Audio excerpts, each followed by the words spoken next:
Who's streaming in. We're going to get started in a few minutes. In the meantime, if you want to introduce yourselves in the chat, we would love to know who you are and where you are.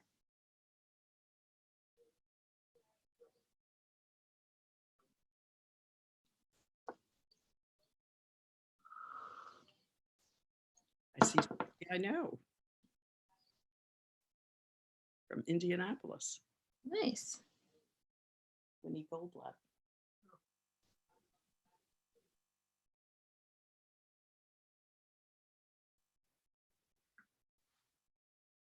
Welcome, Dina.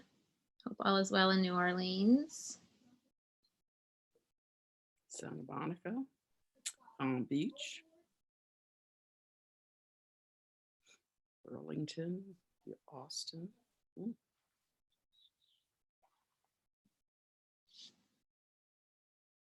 Hi, Toby.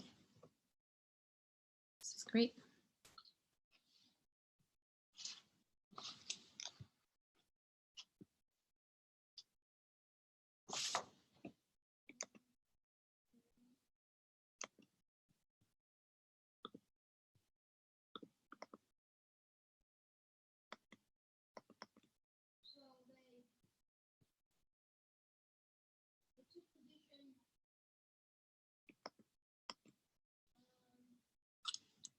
Hey, Kathy.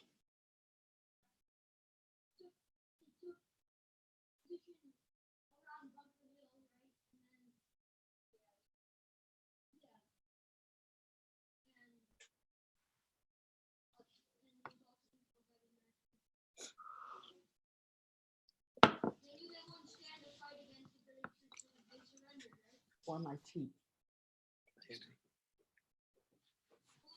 I'm never sure what drink I want to bring with me to this, but tonight it's tea.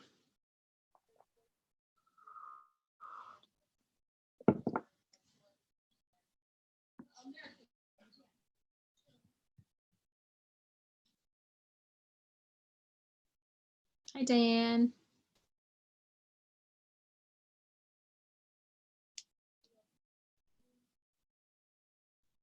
Just going to wait a couple more minutes to let people join us. Esther, you got lots of people who have gotten the book and are starting to read it, which is great. I see that. I love seeing that. Already ordered the book. That's wonderful. I've got my copy right here.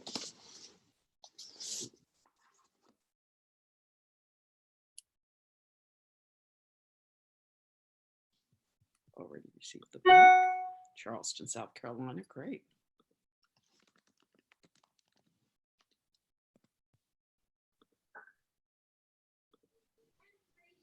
Upper West Side of Manhattan.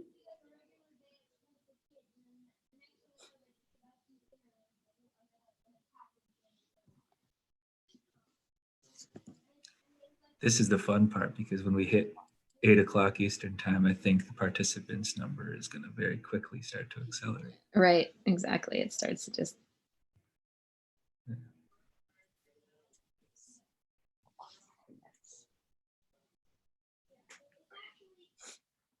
Mindy from Pittsburgh is looking for her Landsman.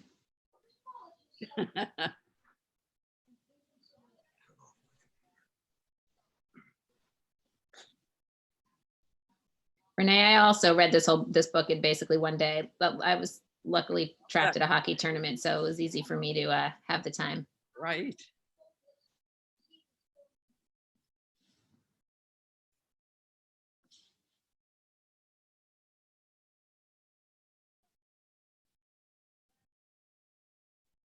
As people come in, feel free to introduce yourselves in the chat. We're going to get started in 1 minute.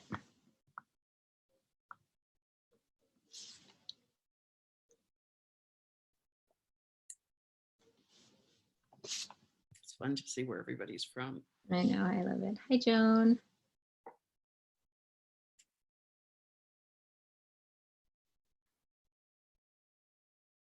Do you want to kick us off today, Lex? Sure. So welcome, everybody. This is quite a fun time. I say that because this is our third gathering together, and I can now vouch from experience. The second you've done something 3 times, I feel like it is an age-old tradition dating back to Sinai, That's sort of how I see Jewish tradition if I've done something 3 times. So thank you to all of you who have now been along for the ride a few times. And thank you to all of you who are coming for the first time to this Quarantine Book Club, a partnership between the Jewish Women's Archive and jewishLIVE. So tonight we have the wonderful Esther Safran Foer, who is our guest today and going to be talking about her new book that came out just a few days ago. So this is very, very cool. 2 days ago, right? 2 days ago. Yeah, amazing. And so we're excited to dive in. And just, I've made this virtual background here for those who would like to purchase the book. We strongly encourage you to do so. We've made an easy link that you can head to when Esther just enthralls you and pulls you into the book and you're like, I've got to buy it now. So bit.ly/QBC, that's for Quarantine Book Club, and then Safran Foer. So that's really it for my side of the intro. We hope that you'll follow along what jewishLIVE has been offering with all of our live streaming Jewish events at jewishlive.org and in our Facebook page, jewishLIVE. That's all one word. But that's all I really got to say. I'm excited to listen in and learn tonight. So Judith, take us in. Great. And do you need me to switch you off, Lex, or you can do that? I'll turn my video off. Okay, yeah. Great. Okay. So welcome everybody to the Quarantine Book Club. So glad to be with all of you tonight. As Lex said, I'm Judith Rosenbaum. I'm the CEO of JWA. And for those of you who don't know our work, we are a digital archive that's devoted to expanding the Jewish narrative. We document Jewish women's stories and elevate their voices, and we'll be talking about both of those pieces of our work tonight. And our goal is really to inspire all people to see themselves as history makers and to use history as a tool to better understand the issues that matter to us today. So when you go to our site, jwa.org, which is the world's biggest source of resources about Jewish women, you will find that we have many different kinds of programs, including our online book club, which offers book suggestions and original content for authors. And the Quarantine Book Club draws on these resources. So I hope that you will sign up for updates on our site and follow our book club also on Goodreads. I hope everyone is feeling well and healthy tonight. It's wonderful to see people streaming in. As we've said, as people have come in, feel free to introduce yourself in the chat. We love to see where people are and where they're from. I hope that everybody is finding ways to keep breathing and connecting with others despite physical distancing. And tonight we're going to be exploring a story of resilience, which I think is something that we all are interested in cultivating, especially now. We expect to have a large crowd, which is fabulous, but also means that we can't have video and audio for all of the participants. But that's why we encourage you to introduce yourself in the chat and to add your questions and comments as we go along. I'll be drawing from those, and that will help us build community here. And for those of you who've been with us in the last couple of weeks, you know that it's kind of amazing to see what kind of community we're able to build, even when we can't all see each other's faces or hear each other's voices, but just to know that we're gathered together, each in our own homes, and thinking about stories and about survival and about family and the resources, the inner resources and familial resources that we draw on in ourselves and from our tradition. And it's something that can strengthen us all together. So I'm delighted to be here tonight with Esther Safran Foer. Esther was the executive director and CEO of Sixth and I for 10 years and really created it into a hub for very creative expressions of Jewish life. Prior to being recruited to Sixth and I by its founder, she spent most of her professional life working in public relations, eventually running her own firm. Esther is the daughter of Holocaust survivors, as you will hear more about tonight, and she's the mother of 3 sons, best-selling authors Frank, Jonathan, and Joshua Foer. And she herself is now also a wonderful writer and has published this really powerful memoir, I Want You to Know We're Still Here, which I hope you will read if you haven't already. And we're happy to celebrate the launch of Esther's book. So welcome, Esther. Thank you. I'm absolutely delighted to be here, especially with JWA. I've been a Jewish Women's Archives board member and am absolutely passionate about what JWA is doing to promote women's stories and to engage women in things like this Quarantine Book Club where we can form community. So thank you. So Esther, why don't you start by telling us how you came to write this book? Sure. It's been a kind of a lifelong pursuit, like lots of people, probably lots of you out there.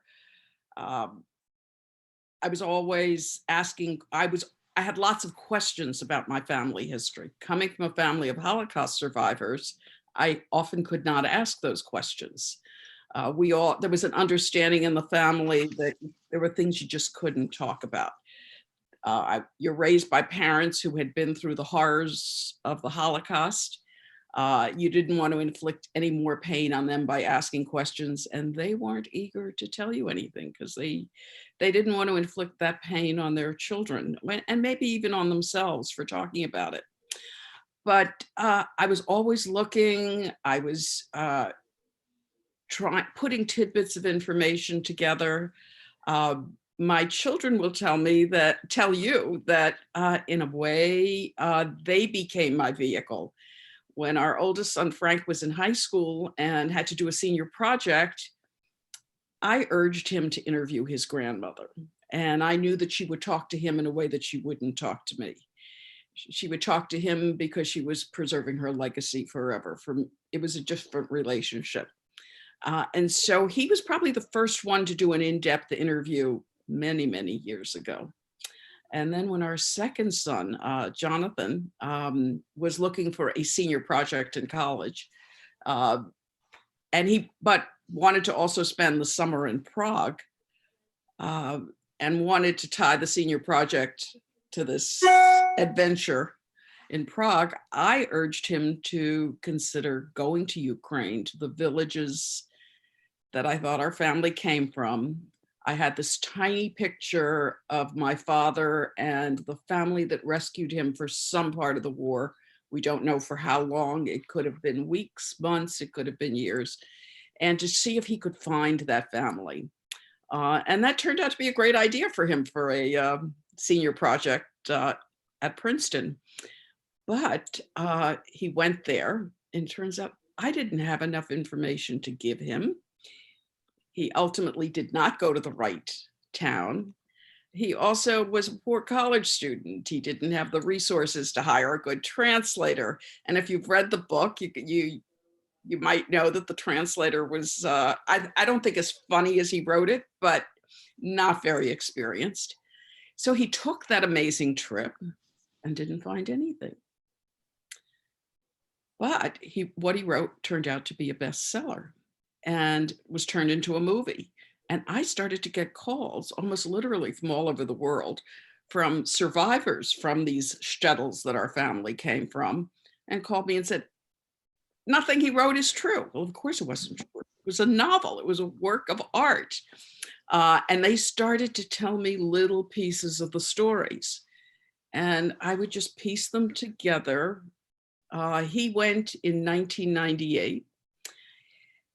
And I was running Sixth and I, this cultural institution. I would just piece things together as I traveled in Israel or Brazil, visiting family. I would meet survivors. I would meet people who had some information. And every little piece started to add up to the fact that I now needed to go.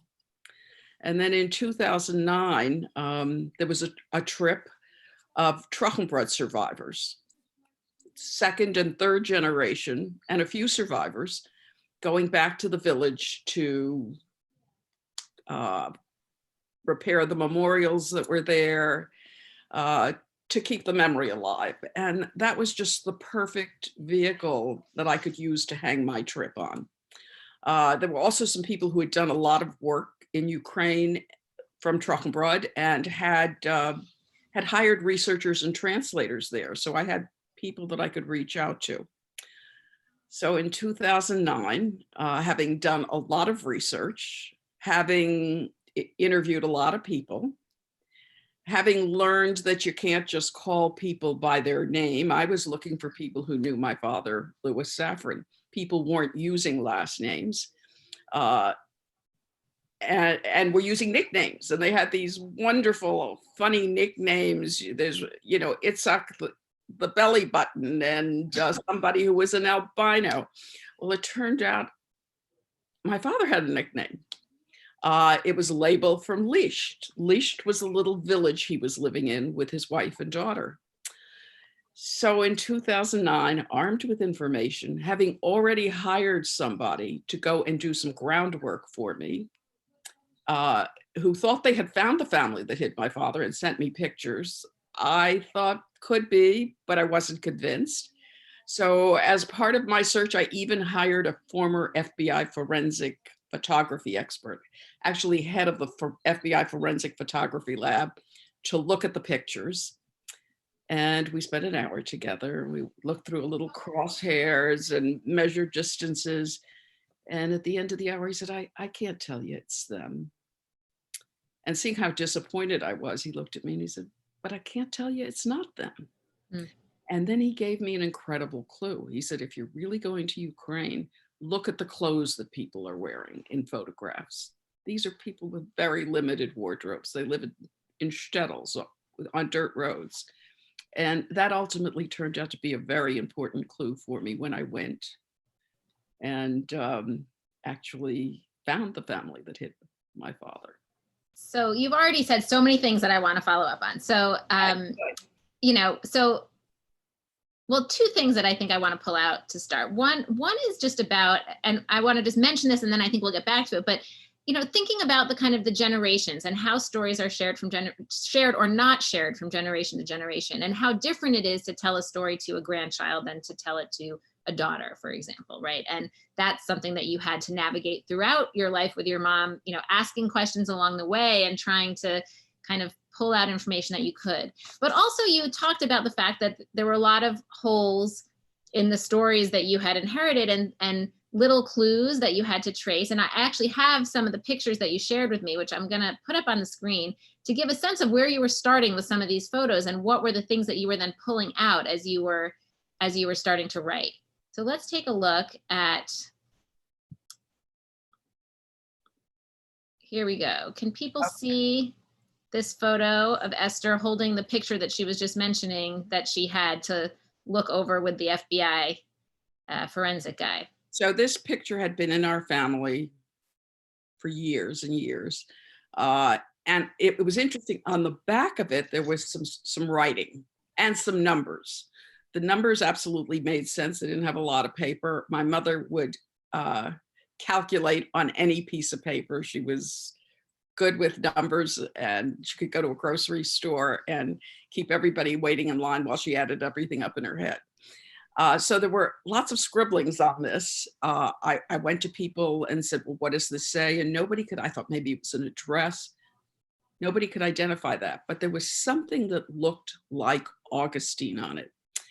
And hence when Jonathan wrote his novel, he was in search of Augustine. Actually, that was irrelevant, and Augustine had nothing to do with the story, but that's how his story evolved, which is kind of fun. Comes out of a red herring, right?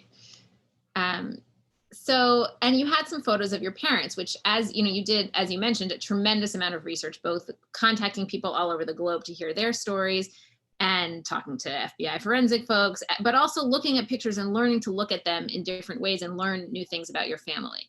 I'm going to pull up a couple of the things that also documents that you had about yourself that gave you some hints about some of the secrets and lies that had been kind of swirling around in your past.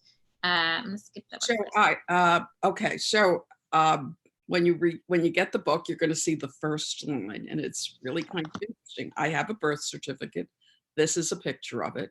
It says that I was born September 8th, 1946 in Ziegenheim, Germany. I wasn't born in September. I wasn't born on the 8th day of any year. I wasn't born in Ziegenheim, and I wasn't even born in Germany. And I knew that this was fabricated for a reason, but it wasn't until writing the book and doing research that I came to understand what the reason was.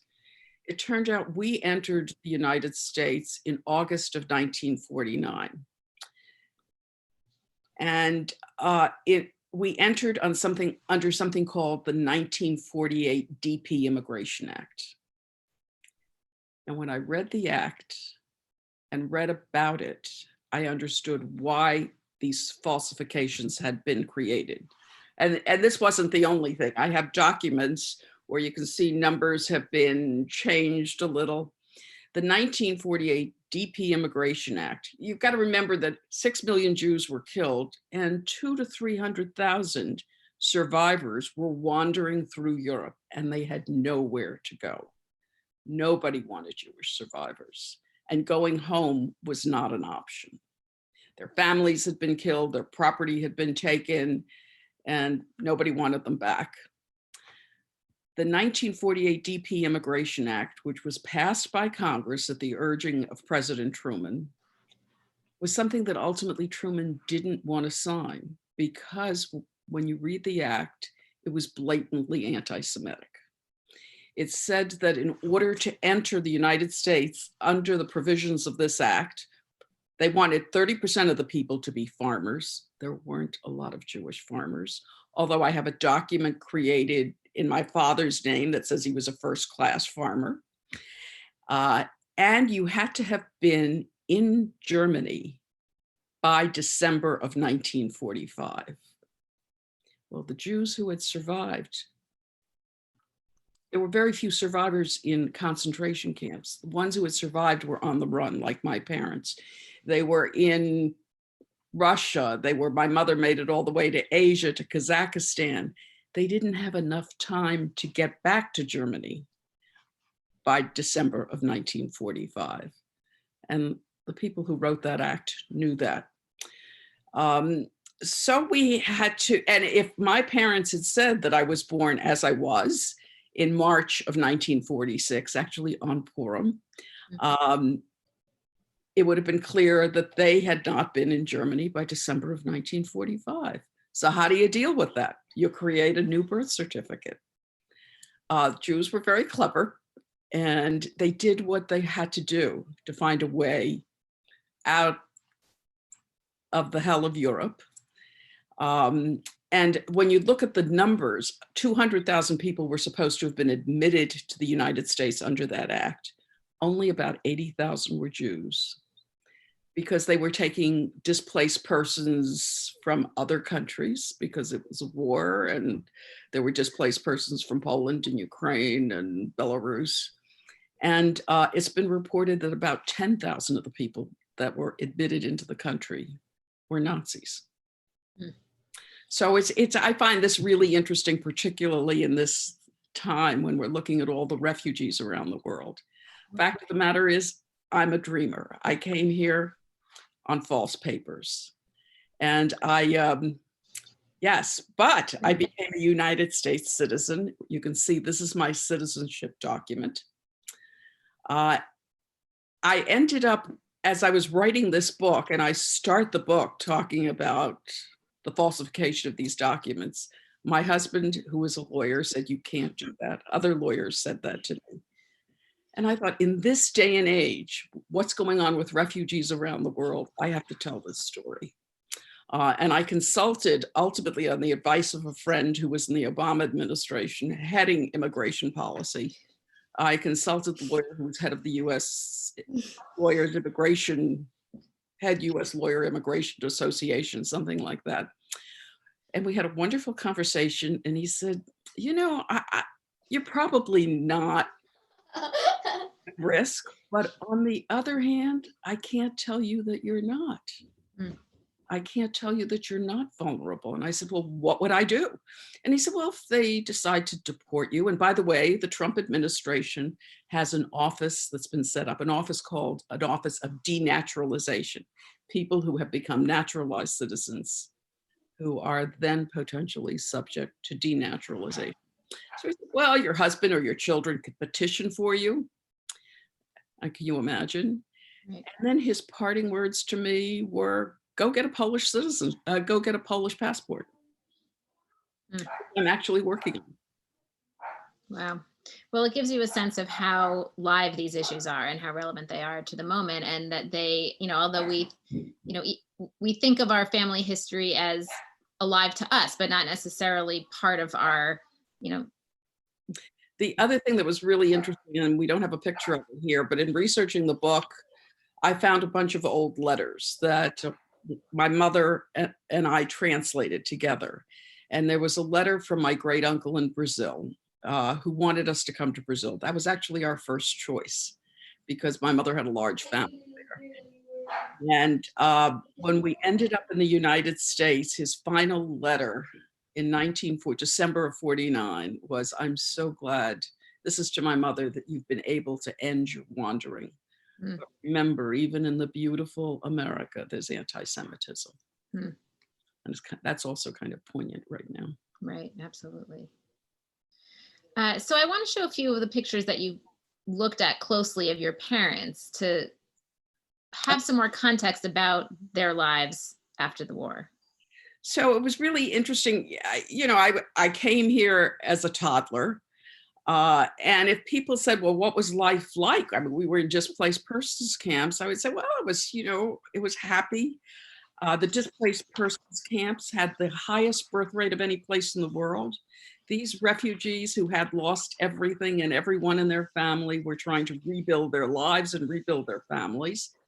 So my memories, such as they are kind of happy, loved by two parents, loved by the larger community. I have pictures of me in, a little fur coat that somehow my parents were able to get me, and on a tricycle, which I remember was the envy of the other kids in the camp. And in writing this book, so I'm trying to pick out pictures. And when you first look at pictures, you see the picture on the left, my father holding me. Well, that's kind of a happy picture. But then you take a closer look, and behind us are army barracks. Our first DP camp in Ziegenheim, Germany, was a former POW camp. They had just kicked the POWs out and brought the Jews in. The camps were filthy. There weren't any proper facilities. Apparently, when I asked my mother, I said, well, what was my crib like? She said, crib? Although you can see I have a carriage here. She said, we all slept on army cots. And there were some partitions in between various family groups. The second picture with my parents, here, two people pushing their precious child. But if you look closely, which I didn't do until I was writing the book, you see watchtowers. And my mother's told me there was barbed wire around the camp. We were still prisoners. The other interesting thing is, look at how everybody is dressed. And all the pictures I have, my father's always in a suit and a tie. If you look at the man next to him in the picture on the left, Aaron Brenner, who was kind of an uncle to me, looks very natty. These people were looking into the future. They didn't want to be refugees. This was their aspirational clothing. And they were all dressed as beautifully as was possible for them at this point. Right, and you see that in this next picture too. They're all dressed to the nines, really, and this is just a few years after the war. This picture was taken in 1947 in the Fernwald concentration DP camp that's near Munich. And these are survivors from the town of Trochenbrod. And look at them. Everybody's got a suit on. Almost. The women look beautiful. Everybody's Their hair is done in a lovely way, right? Done right. Yeah. This was a town that had, when it was tiny, 1,500 people. This is what was left of it. Wow. At some point, it had 3,000 because refugees from Poland were starting to go west and had poured into these shtetls, hoping that would be their way of survival. So you mentioned that, they were really forward looking, not wanting to talk much about the past, not really wanting you to ask necessarily questions about the past, and you sort of internalized that and wanted to be the good girl who brought them joy. So what was it like growing up in a family with those secrets? And you actually mentioned something earlier, which is a hint to those secrets, which is you mentioned your father living somewhere with his wife and daughter. So Right. tell us a little bit about uncovering that secret. So I was about 40. I was always asking very delicate questions of my mother. I couldn't be straightforward. I'd have to sort of sneak something in. And she was pretty clever. She'd give me just as much as she wanted to give me. But once in a while, something slipped out. And in this particular conversation, we were talking about the Stettles. And she said something about, well, your father's wife and daughter who were killed. And it's like, really? You know, I'm now the mother of 3 children, and you're telling me now that I had a half sister who was killed in the Holocaust? And I asked her lots more questions, and she said, you know, we didn't talk about anything. And she knew how to close down a question. She'd say, Ganig, you know, enough. And that was the end of the conversation. But I couldn't let go of that fact. And I searched databases, the Yad Vashem databases, the Holocaust Museum databases. New documents are constantly being made available through the Red Cross Tracing Service. And there was no record that I could find. And I now know there was no record. There were so many people who were killed and so many babies whose names will never be recorded, that we'll never know that these children even lived. And that really tore at me. I had a half sibling whose name I didn't know, whose name didn't exist. I couldn't bring her back to life, but I could at least try to find her name. And I'd ask relatives all over the world, you know, my father's partners in Brazil and his cousins in Israel, and they'd all say there were so many people killed and so many babies. How can we remember all their names? This wasn't just another person to me. This was my half sister. Yeah. And it seems that, you know, in the book, you talk about how much that drove the whole process of trying to piece everything together. Go ahead. It was something I thought I would never find, but I realized I needed to go make this trip myself, that I had encouraged, you might call it child labor, had my sons interview their grandmother, had Jonathan go to Ukraine. And I realized I had to do this myself. I had to own this story. And I had to go. And it took a lot of courage to pick myself up and do it. The hardest part of which was telling my mother.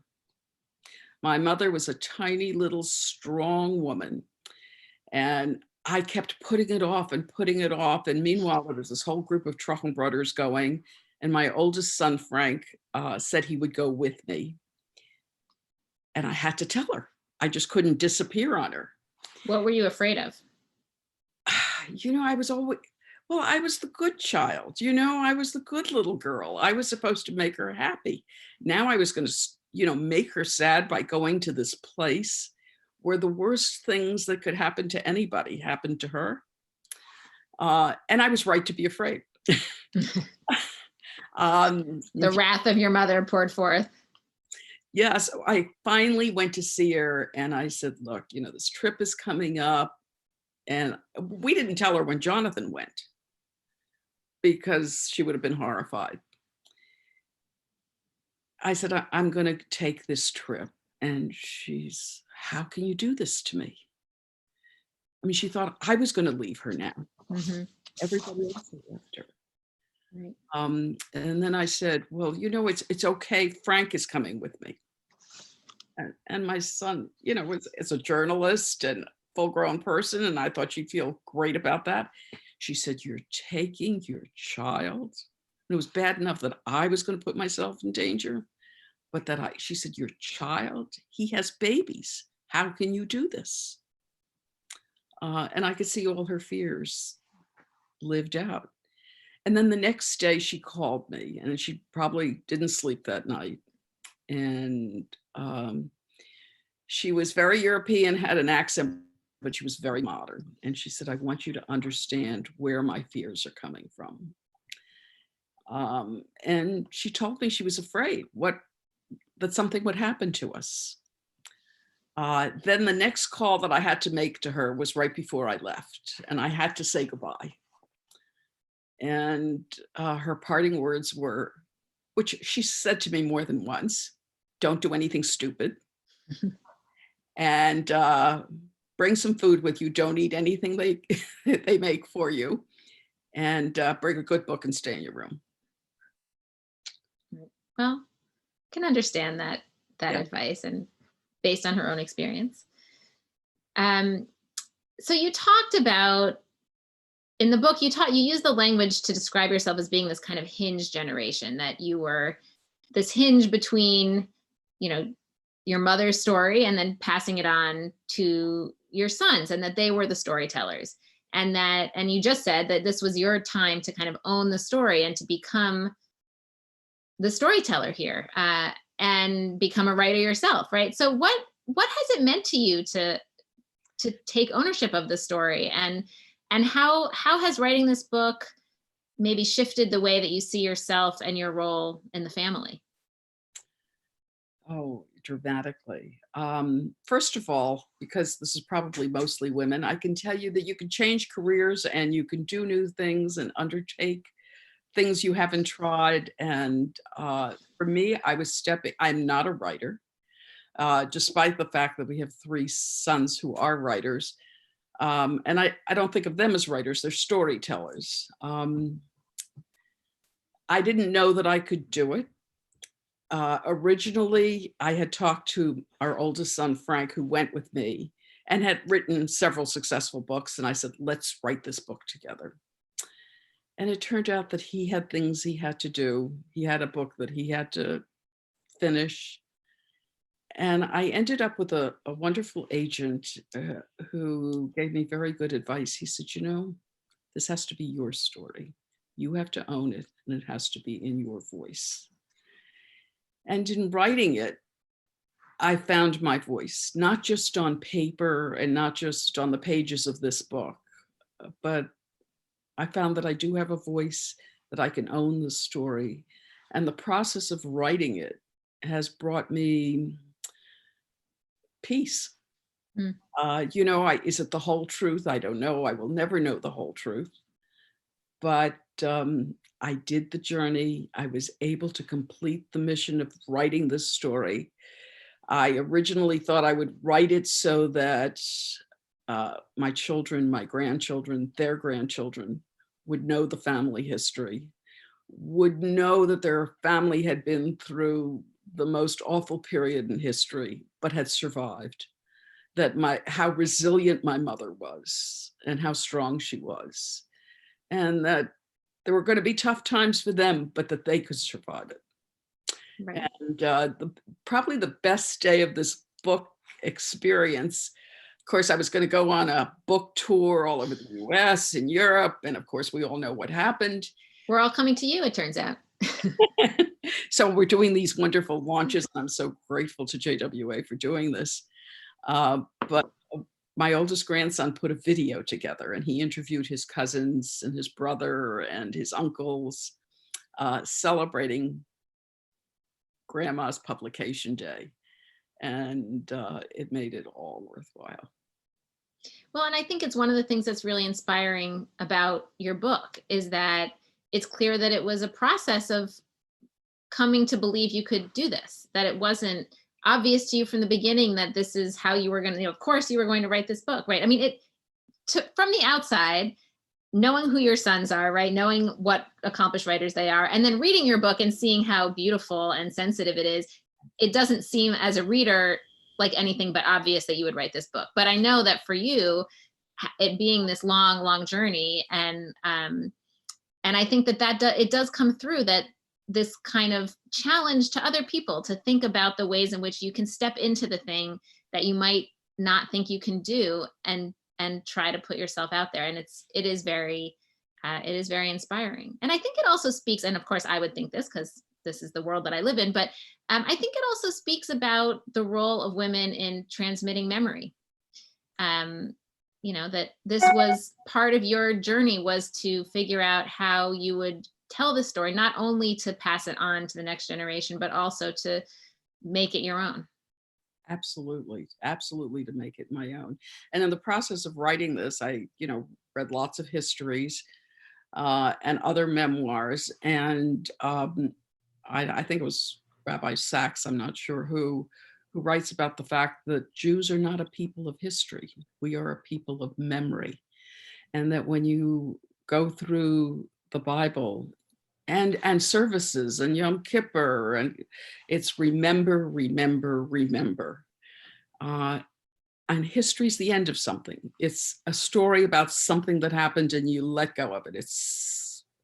But memory, books like this, other memoirs that I've written, other memoirs that I've read, now this is the only book I've written, are real stories about real people, are things you can feel. And it made it so clear to me why we are a people of memory, why we on Yom Kippur say Kisker every year, and how important that is to bring those memories forward. And when in the writing of this book, to bring those memories alive. It's a curious fact that there's no word in Hebrew for history. They do use historia, which comes from Greek and then English, but it's always remember. Mm-hmm. Right.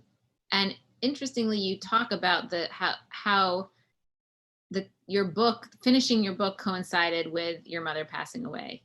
So it was, I had a February, I think, 1 deadline of 2019 to turn in the book. And my mother was dying. She lived with us the last 3.5 years of her life. And I have to tell you, as difficult as that sometimes was, it was just an incredibly beautiful experience. She was strong to the end. She never complained. She thanked us for every little thing. She died on December 18th, 2018, which my daughter-in-law immediately said, leave it to Bubby to die on the 18th day of 2018.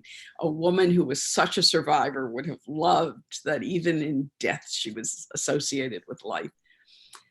But I had a good, what I thought was a good draft done because I knew she was dying. But somehow between the time she died, and I guess, I didn't do any writing while we were sitting Shiva. So in the last month and a half, I was able to open myself up in a way that I couldn't when she was alive. Even laying there sick in our house, there were things I couldn't put on paper that I couldn't say because I wasn't sure she'd want me to say them because they were her struggles. And somehow in that last month and a half, I didn't do a major rewrite, but I was able to tell stories and put emotions into the book that I couldn't while she was alive. In some ways that watching over me. Right. In some ways I feel like that I hadn't thought about it this way before, but in some ways I feel like that's sort of the last gift that she gave you, was allowing you to take the story and fully own it and put it out there. Oh, that's beautiful. I hadn't thought about that either. And I will tell you, at her funeral, which was nothing short of amazing, there were hundreds of people there, her friends, our friends. When she moved in with us, she became an active member of our community and a whole senior program, and they would come and visit her when she could no longer go to the synagogue. And her great grandchildren's friends came to the funeral because she was everybody's Bubby. And the night before the burial, I remembered that I had brought dirt back from all of the mass graves that I visited. And I found the dirt from where her mother and her sisters and her nieces are buried. And I was able to put that into her grave. And that also is like, it feels like a symbol of the kind of weaving together that you were able to do by telling the story, taking the different pieces from different places and making it one story that could be carried on. And in some ways you brought that closure for your mom and her family too. I want to be able to take some, I could go on talking to you forever. As you know, we love to talk to each other, but I want to be able to include other people's questions in the conversation too. So we have a question that I saw here, but now have lost, from Janet. who asks how you respond to those who say that we as a people need to move forward and stop focusing on the kind of rough parts of Jewish history or Jewish people as martyrs, whether through Holocaust or other periods. That's a great question. We have 3 sons. We have 6 grandchildren. I don't want them to be Jewish because of the Holocaust. I want them to be Jewish because of the beauty of Judaism. But this is where they came from. And I think we all need to understand where we came from. It's not, ours is not a dark house. We're a really upbeat, optimistic family. This is their story, though. This is who they are. All of them have names that they carry from people who died in the Holocaust. I want them to be proud of that, to make their own names. But how do you go forward without knowing where you came from? Right. And we know, and you already referred to this, we know that the way that children build resilience is hearing about other times that people have in their family have overcome hardship.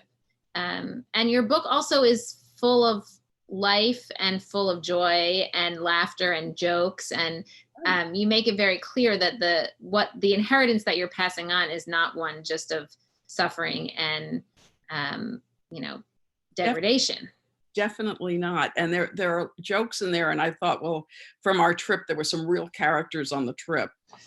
When the Israelis arrived and Frank and I are at the hotel, and all of a sudden you hear all this Hebrew and you think, oh my God, the IDF has come to save us.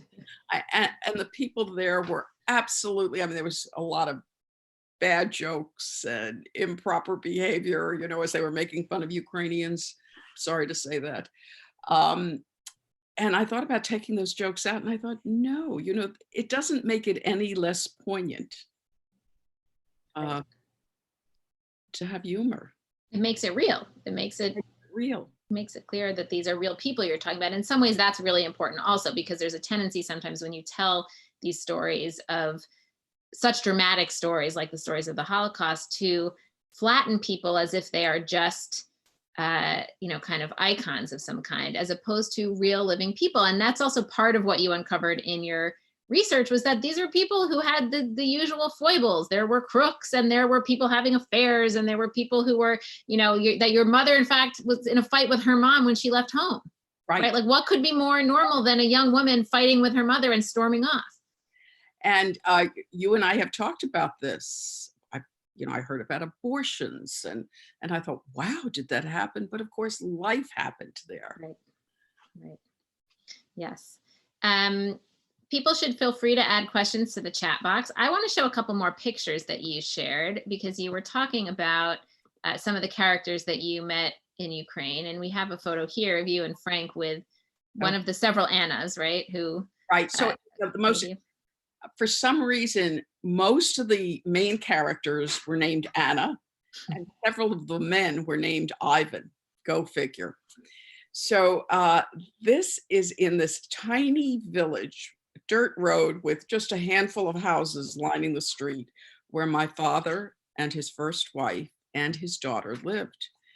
And we were talking to the descendants of the family, who I keep in touch with, by the way. They call us their American family, and we call them our Ukrainian family. They saved us, we're alive, because of what their ancestors did. So we're sitting in this house and we're sharing pictures, and I'm trying to do what the FBI agent suggested, and measuring the distance between ears and analyzing the pictures, but actually seeing some of the same clothes, which was a great clue from him. The single guy who lives in this house, who was the grandson of the family, of the man who hid my father, kept saying, I'm going to go find the old lady down the street. And everybody's going, nah, forget her. We're doing important things. And he picked himself up at some point and went and got the old lady, whose name was Anna. Here she is. And Anna walks into the room, and she picks up the picture, the one that you saw me holding in the beginning. And she goes, oh, that's labeled my father's name. And that's David. He hid in this house. I remember when he came out from hiding. And Frank and I are like, really? This is for real? And I actually leaned over to Frank at that point and said, Frank, do you think this is true? This is real? And he said 110%. Mm. And then I said, well, he had a wife. And she said, oh, Zipporah, I remember she was a great seamstress. I remember some of the things she made. And the pieces were all coming together. And I was kind of breathless at this point, but Frank picked up the courage and he said, they had a baby. And she said, she wasn't a baby. She was about 5 or 6 years old. And she had long black hair. And she always played with this ball in the field. And then she looked at me because she understood the relationship and said, your sister's name was Asya. Mm. This is like 70 years after the Holocaust. This woman has since died because I keep track of these people in Ukraine. We went at just the right time. I found something I thought I would never find. I couldn't bring Asya back to life, but I rescued her name. And as you'll see in the book, our youngest granddaughter, and this is kind of poignant, you couldn't make some of this stuff up. She was born April 29th. Actually, she's going to be 3 years old in a few weeks. And she was born on the Shabbat, right between Yom HaShoah and Yom HaAtzmaut, between the commemoration of the Holocaust and the celebration of the birth of the state of Israel. And the night she was born, my son called and he asked my permission to give her the middle name of Asya. Mm. She is B Asya 4, and she's a little pistol. And she will know where she came from. She is joyful. I'm sure her life will be amazing, but she'll carry on that memory and she'll know where she came from. Right. And that's where the story goes forward. And you made sure that your family would be, and its survival would be represented not only in the book, but throughout your whole trip. And you write in the book about how important it was for you to bring something to leave behind. So every year we do this Rosh Hashanah card. And it's really important to me to have the whole family together, to not create a collage, but to understand that we're all there together. This was the last card that had my mother in it, and she's obviously sitting between some of her great-grandchildren. And when I went, I thought, I want to leave something of myself behind. But what am I going to leave? And I decided to take a stack of my Rosh Hashanah cards. And at every mass grave we went to where we knew our family had been buried, and sadly, it was a lot of mass graves. We had borrowed a fork from the hotel, which we returned. And Frank, usually it was Frank doing the hard work, would dig a hole right next to the mass grave and put our picture in it. And it was my way to tell my grandmothers and my aunts and the rest of the family that's in those mass graves that they didn't know anybody would survive, but that we are still here, that they have descendants who are still here. And then the other interesting thing is this picture. So I would bury these in the dirt near the mass graves. And 2 years later, I met a lot of Ukrainians who helped me on this journey, who helped me gather information, who took us around. 2 years later, I got a picture. I actually got 2 different emails. First, from Sergey, who was our tour guide in Trochenbrod. And he said, I was showing somebody the cemetery. I was showing somebody Trochenbrod, and your picture was coming out of the ground. Now, this is 2 years later in the Ukrainian winters with snow and rain, and the picture was still there. And then about a month later, Anna, who was our tour guide and translator, sent me this picture. Obviously, Sergey or somebody put it in plastic to preserve it. And it was still there then. Mm. And the stones you see were brought by some of the descendants of Trochenbrod who came on the trip with us. where they had brought these stones from Israel and put Jewish stars in them and put them on the mass graves. It's amazing. It is another one of these symbols that feels like if I read it in a novel, I would think it was a little bit. Who would make that up? Right. Who would make that up? But it's amazing to see. It was totally amazing. And, you know, the Ukrainians that we met were intelligent, wonderful people, but they're not taught about the Holocaust. They don't know what happened. In the beginning of the trip, when we'd ask them questions about it, they'd call it the problem. And I think by going there, Frank and I both came to understand them a little better and empathize with what they also went through. Not what we went through, not what the Jews went through, but this part of the world has suffered for generations. Tim Snyder wrote this book called The Bloodlands. This part of the world is the Bloodlands that people fought over and murdered each other over.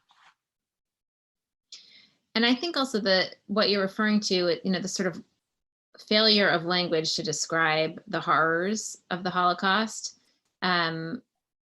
is why it's so important that people like you write these kinds of books that try to give some language to it, because it is so hard to wrap one's brain around. And it's hard, it's almost unspeakable. And so then it's a big challenge for a writer. How do you write what is, you know, what eludes articulation?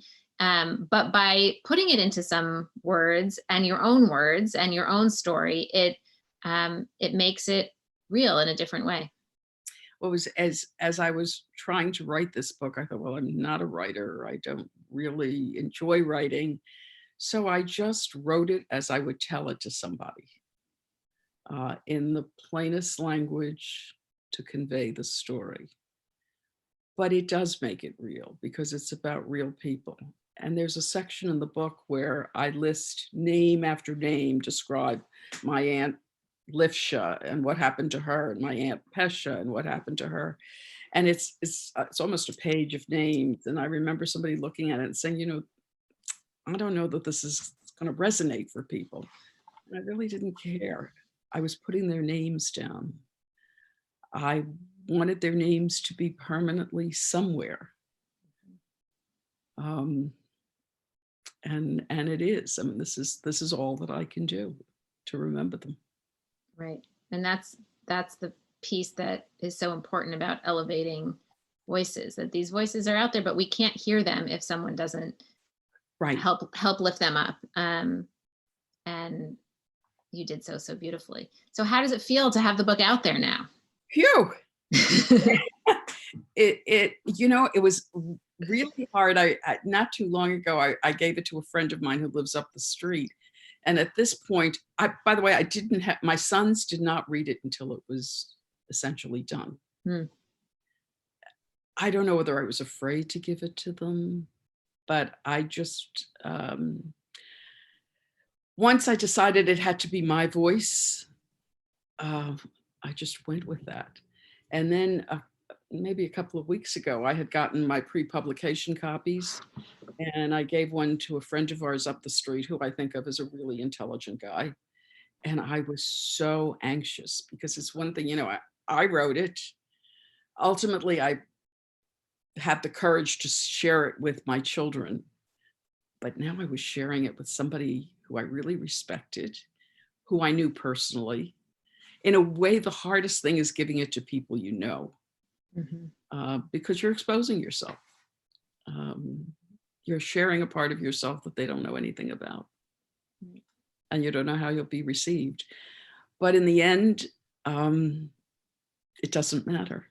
The only thing that I know why I wrote the book, and I know that my grandchildren will value it, and that long after the books we have on our shelves are going to be thrown away, that generations of our family will have this book and look at it and understand where they came from. It's an incredible achievement, and it's a beautiful book.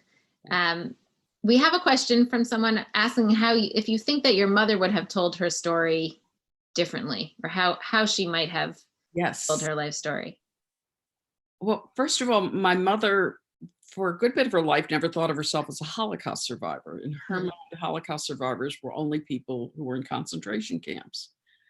Um, and I often, when I would interview her, or when I would ask her questions, or she'd give us, she ultimately would speak to school groups and enjoyed that. She would read books and tell other people's stories. Hmm. And I have some of her notes still. And, you know, I remember sitting there and going, Ma, they want to hear your story. And I don't know whether she felt she hadn't suffered enough because she wasn't in a concentration camp, um, because of her pride that she wanted it to sound perfect, and was using what other people had said and thought that sounded better.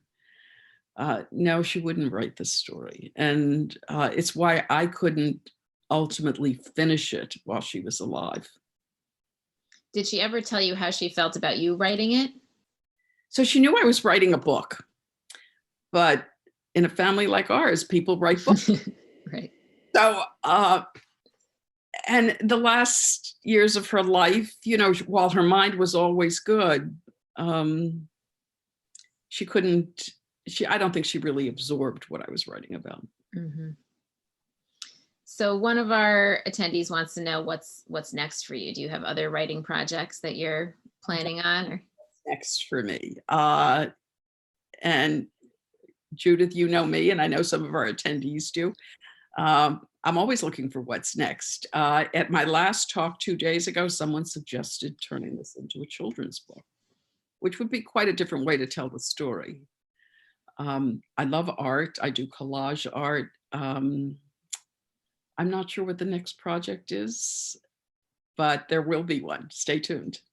I am sure it will be. We're waiting with bated breath. I'm sure it will be exciting, and I think it's part of the like. Of course, you don't know, and if you knew, probably you'd be wrong, because whatever is going to come next is going to come out of the kind of flowering of this project, and you've just put it out there, and there's going to be so many interesting conversations and stories, I'm sure, that will come back to you. So and I've heard from 2 days ago when I spoke, I've gotten a ton of emails, and some from people who have stories that are similar than mine and want to connect and want to know what they should do with their stories.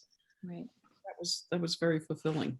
Yeah, and that's actually something that people have asked us before about how we could support women who want to write their family history, because there are a lot of people who want to do that, who, like you, have often been the ones who heard a lot of stories or who did research and then passed it on, but didn't necessarily think of telling it themselves. And so there's really an opportunity for women to think about how they tell those stories and what their role is as their family, you know, tale bearers and researchers and all of that. Let's have JWA create some sort of a program and do it. Exactly. Well, and part of what we do is part of why we share the stories that we share is to inspire people to understand that their stories are part of history. We all are part of history, and we've created oral history tools and question sets and a new mobile app so that people who are inspired by things like your book can do those interviews and ask those questions and record for themselves and then share it back with us so that it is preserved in some way and not just on tapes in your attic that eventually become obsolete. I know I have plenty of those. And it doesn't have to be a monumental story. I mean, in the same way that my mother never thought of herself as a Holocaust survivor. These are stories that need to be preserved. Yeah, absolutely. Well, thank you so much, Esther, for writing this book, first of all, and then for coming to share it with us tonight. It was really it's a beautiful book. And I know just from looking at the comments that are coming through here that this has been meaningful for a lot of people, and exactly the kinds of stories that we need to be thinking about and focusing on now. So thank you for giving us this opportunity to celebrate survival and storytelling and family together. We have a survey that we would love for people to take if they haven't taken it one of the previous nights. So I think Mickey might share it in the chat box. She just did. This was the third in a series of virtual book club meetings, and I'm very happy to share that due to popular demand, we are extending the series. We've added 5 more sessions so far, which you will find advertised at jwwa.org and on Facebook and elsewhere, jewishLIVE. Our next meeting is going to be on Sunday, April 12th at 8 p.m. Eastern Time, featuring poet and singer-songwriter Alicia Jo Rabins. She's going to be exploring poetry and midrash and Passover stories. It's during the intermediate days of Passover. So I hope you will join us for that. And we have several more talks coming after that with Sarah Hurwitz and Abby Stein and Laura Geller and Anna Solomon. And we may be adding more. We hope that this quarantine isn't going to go on much longer, but we are here for as long as it does, and probably afterwards too, because we're finding this to be a really great way to connect and build community. So I encourage you to follow JWA on whatever channels you use, Facebook, Twitter, Instagram, Goodreads. We've also, I want to let you know, just launched a new season of our podcast, Can We Talk, which you can find wherever you get your podcasts, as well as on our site. So we hope that we will be seeing you again here and elsewhere. And there's so many ways to engage in Jewish women's stories and to connect with JWA. And again, thank you, Esther, for being with us tonight. Lex, did you want to say? Yeah, I would love to. First off, thank you, Esther. This was incredibly moving and just a beautiful, beautiful, hour, but it's going to be many more because I'm going to go and read this book. I encourage everybody else to, I know it's cheesy, but there is this link right here, bit.ly/QBC for Quarantine Book Club, Saffron 4, and I'll put it in the chat box in just a second. I also want to give I also want to encourage people to read an article that Judith is probably, I assume, not going to shout out herself, but it's a beautiful piece she co-wrote that was released today in E-Jewish Philanthropy called COVID-19 Shows We Have Choices. And I really encourage everybody to read that piece. I'm putting it in the chat box right as we speak. Judith and a number of other women wrote a really important article for all of us to read at this moment. So I encourage you to check that out. Thank you, Lex. I have to give a major shout out to Rebecca Neuwirth, who is the primary writer on that. I can't take major credit for that one. No worries. It's an important read. And just, I want to emphasize, we've got some great book clubs coming up. The next 3 actually. So Alicia Jo Rabins is coming up. She's wonderful. The next 3 guests, Alicia Jo Rabins, Sarah Hurwitz, and Abby Stein, we're all guests in the relative recent past on the Judaism Unbound podcast. And to sort of prep, if you would like, for those book clubs, we'll release those podcasts on the Judaism Unbound page. But it's been such a pleasure to share these first few meetings with you. We hope that you'll join us in the future. Thank you all so much. And I want to wish everybody a happy and healthy Passover. Please stay safe, stay calm, keep breathing, and early Chag Sameach to everybody. Thank you so much. Good night.